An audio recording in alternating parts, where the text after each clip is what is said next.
Wendy Ivy Martinez. I am a geek, and today we are going to be reading a book that has been talked about more than any book that I've ever seen talked about. It is something that just came out recently that has taken the world by storm.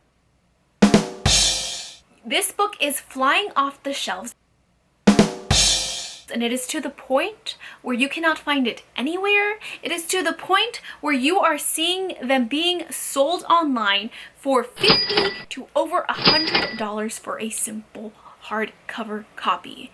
And you guys may already know what I'm talking about. It is Fourth Wing by Rebecca Yarros. What is with this book that has everybody and their moms losing their darn flabbing heads? I have heard people saying that this book is like the Throne of Glass series, which is literally my favorite book series of all time, but better. And I don't understand why, but I want to. And if I love it, well, that's amazing. I found a book that I love. And if I hate it, well, then I guess I'm gonna get a lot of shiznit from the internet because I will not be afraid to speak up. So before we get to the reading vlog, I have to obviously tell you what this book is about in case you've been living under a rock or you just for some reason do not know what this book is about. But Fourth Wing tells the story of Violet Sorrengail, who is the daughter of a general named General Sorrengail and the leader of pretty much the dragon riders. Now, Violet has always been raised to be a scribe. You can either be a scribe, you can be a dragon rider, you can be the infirmary people, or you can be, the people that build stuff. I forgot what their names were. I forgot the technical terms, but basically you can fall into one of those categories. And Violet, because she was raised pretty much by her father, who was a scribe, she always wanted to be a scribe. And a scribe is basically the people that would write the history of the dragon riders and their tales and all that jazz.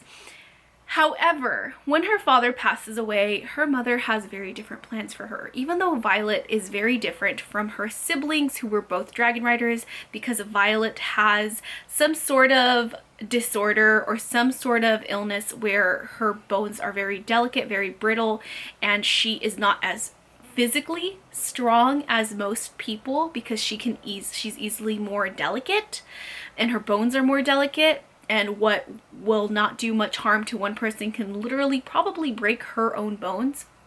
She obviously never had Dragon Rider in mind when she was going to go to Basgiath, which is the war college.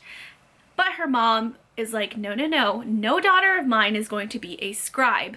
My daughter is going to be a dragon rider. And even though her sister comes to her aid and is like, you know that she cannot do this, her mom is like, she's going to go into that school even if I have to put her in there myself.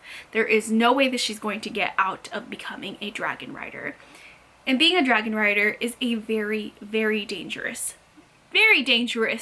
thing to be, because the first year of school is literally life or death, and more than 70% of the students that try to be dragon riders are going to be dead by the end of the year.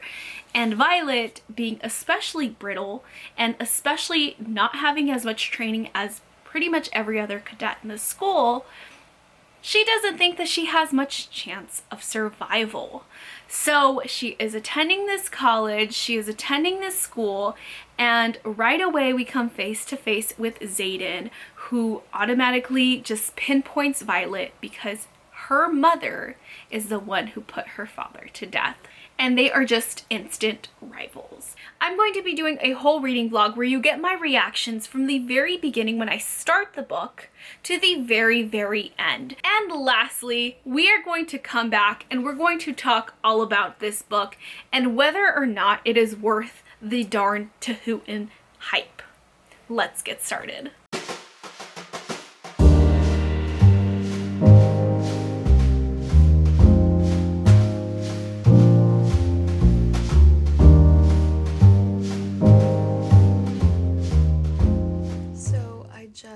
finished chapter 1 of Fourth Wing. I guess I just hit myself on the face with it. And I'm on chapter 2. How does it already have me so hooked? I don't want to do anything else. It was at this moment that she knew. She fucked up. I am on page 50, chapter 4 of Fourth Wing. Okay, the dragons just got there. I don't feel like this is a spoiler because I'm not even like 10% in. I would say like 10% in. The dragons just got there. And it's just the words that come out of this man's mouth. So obviously, if you guys know the synopsis, and you guys know that Xaden is like the wing leader, and he absolutely hates Violet. Like right away, he hates Violet. And he looks right in her eyes. And he's like, when he, like, the dragons like incinerate some people. And then like, he's like to them, like, do you still feel untouchable? Because to them, you're just prey. And it just, oh my god. I'm obsessed.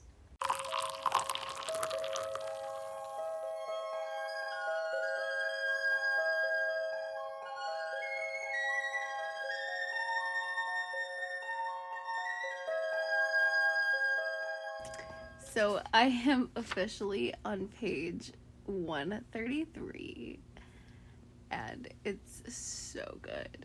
It's so good. I can't put it down. And when I put it down, I can't function, and because I'm just thinking about it. And then when I sleep, I dreamt about it again. It has consumed me. It was at this moment that he knew. He fucked up. So it is currently almost 2 in the morning, and I cannot put this book down. I am on page 179, and Violet has just bonded with the dragon. Like, if you guys have read it, you guys would know why I'm shocked, because I just got to the end of chapter 15.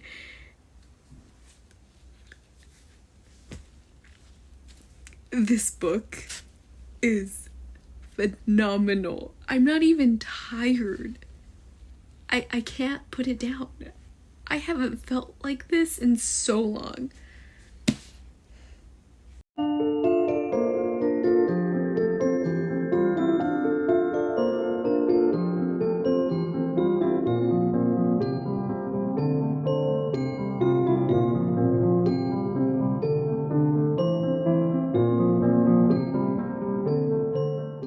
Officially 53% into Fourth Wing.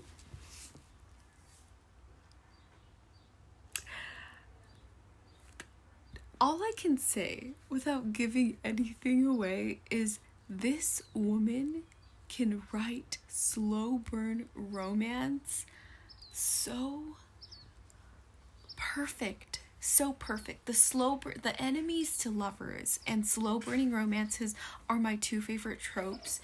And goodness, can Rebecca Yarros do it in such a way that has you like yearning and lusting and like, oh my god. I just read chapter 22 with the dragon emotions.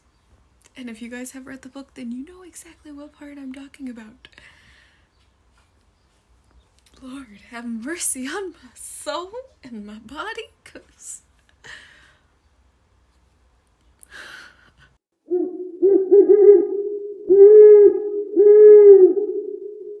so I am on chapter 31, page 389. I'm officially about 75% into Fourth Wing, and you know what I said about the slow burning romance? The slow burn has lit gasoline and has started a full-on raging fire.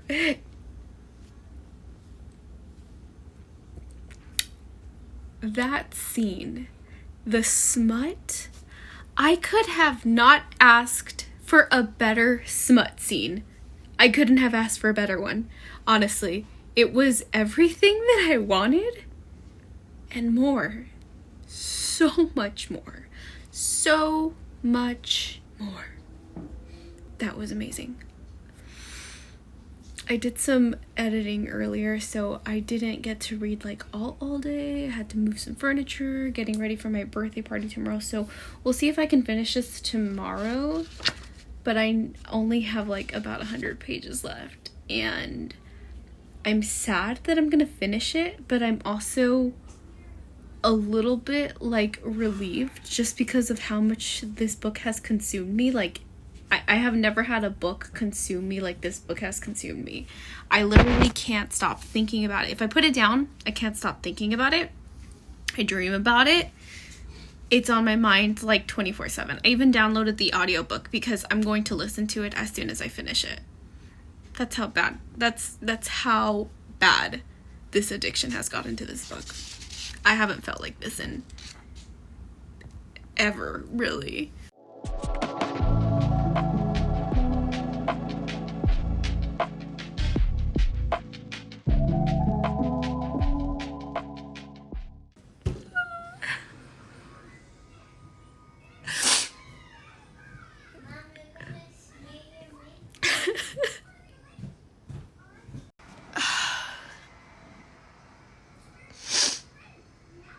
Why do you have to do me like that, Rebecca Yarros? Why do you have to do me like that?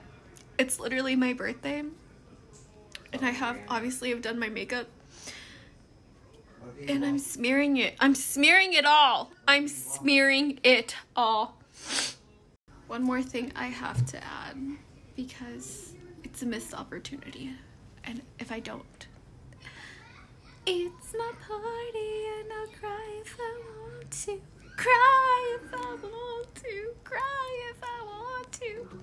You would cry too if you read this part.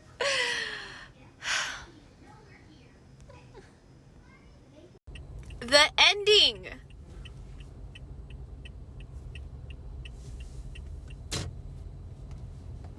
The last few I'm crying. I'm crying again. I can't believe they ended it like that. Holy shit. Oh my god. Best book I've ever read.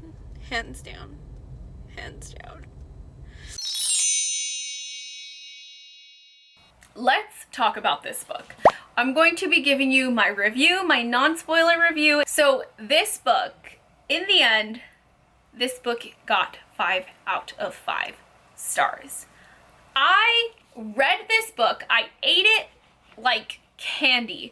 I literally, when somebody said that it is laced with something because it's so addicting, they were not joking. Because I kid you not, I have never had a book that I cannot put down, because when I put it down, I literally immediately start thinking about it. I have not read a book that had me this bad in so long. I think the last book that had me like this was when I was like almost like a teenager, when I read Divergent. That's probably the last time that I felt that, but it was still nothing compared to this. Literally, I would put it down, I needed to pick it back up. I would go to sleep, I would dream of it. If I was not reading it, I was talking about it. I was listening to the audiobook. I was doing something associated with Fourth Wing if I was not physically reading the book, because I was that obsessed and that devoured into the story, into the world, into everything that had to do with Fourth Wing. I was so darn obsessed to the point where we bought yet another copy, and I got the audiobook because I told my fiance, I know you don't read, but you're reading this with me.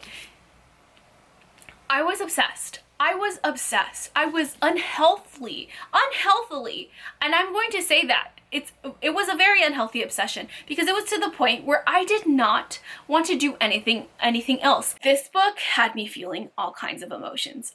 To tell you that I got attached to these characters would be an understatement. To tell you that I got attached to this world would be an understatement. To tell you that I like literally felt that I was in this war college living out this life is an understatement. Rebecca Yarros had a way of writing where I felt everything that she wanted me to feel, where I saw everything in detail. It was to the point where I literally would Google images so I knew and I would see clearly exactly what she wanted us to. The parapet, I didn't exactly understand how that looked, so I Googled an image, and you know what? I found the darn images. I looked up, I was thinking the dragons, I literally thought of them in detail, even down to their riders' outfits. I would literally Google up dragon rider outfits so I can picture the whole outfit in detail. Okay, that's how obsessed I was. So yes, it did take me a lot longer to read, even though I was reading morning to night, because I was so obsessed with this story, and I was literally reading it very slowly because I was putting it all together in my head so intricately. And it was the best time I have ever had. This book, literally, I kid you not, has become my favorite book of all time. This is my ride or die book. This is, if I had to pick one book to read for the rest of my life, it would be this one. This is the best book I've ever read. And to say that, I know it's a really, really bold statement, but I would not say that if it wasn't true. I have never been obsessed with a book. I have not had so many feelings with a book as much as I did with this one. 1,000, 1 million, 1 gazillion, 1 trillion, 1 Google out of 5 stars. Best darn thing to have ever existed in literature fiction, ever. And that's the honest to God's truth. That is it, you guys. Thank you guys so much for watching. I am looking forward to, and I definitely will do a whole reading vlog for Iron Flame when that comes out. Thank you guys so much for watching, and I will see you in the next video.